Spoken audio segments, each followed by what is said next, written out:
Took a bite of my cake, I just bought this. I don't know, Apple. I'm eating an onion. See? Oh, who did it? I don't know. Who ate the powdered donuts? Earlier it was 10, now it's just 3. That's not me. I hate liars. We have to be honest here. We are only 3, oh. How can I eat that? I'm vegan.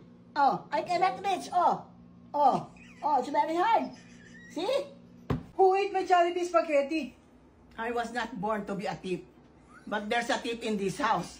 And we will find out who she is. She? They or them. Did you eat my Cheetos? No, of course not. I did not. I raised my daughter to be an honest and skinny woman. Divorced. Who ate my Chipotle?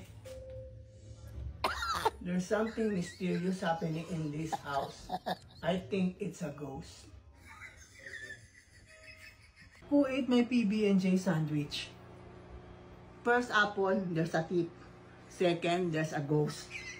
Now you're hallucinating. Why don't you see a doctor? What happened to the butter? I just bought this one yesterday. It's already empty. You know, Apple, please refrain from accusing anybody. Maybe you do it yourself. Chocolate? Oh, I don't like chocolate. It's too fattening for me. I like broccoli. Who ate this? This is for work.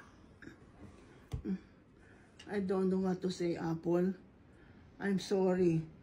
But he ate it. He ate fast. I told you, divorce him. He's a liar. I just bought this today. I don't know, Apple. I really didn't do it. Scout's honor. I didn't do it.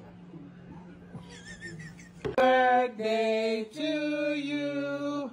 Happy birthday to you. Happy birthday, happy birthday. Happy birthday, Apple. Blow your candle, Apple. Oh, I will slice it for you. Do you like the cake, Apple? Oh, it's very nice.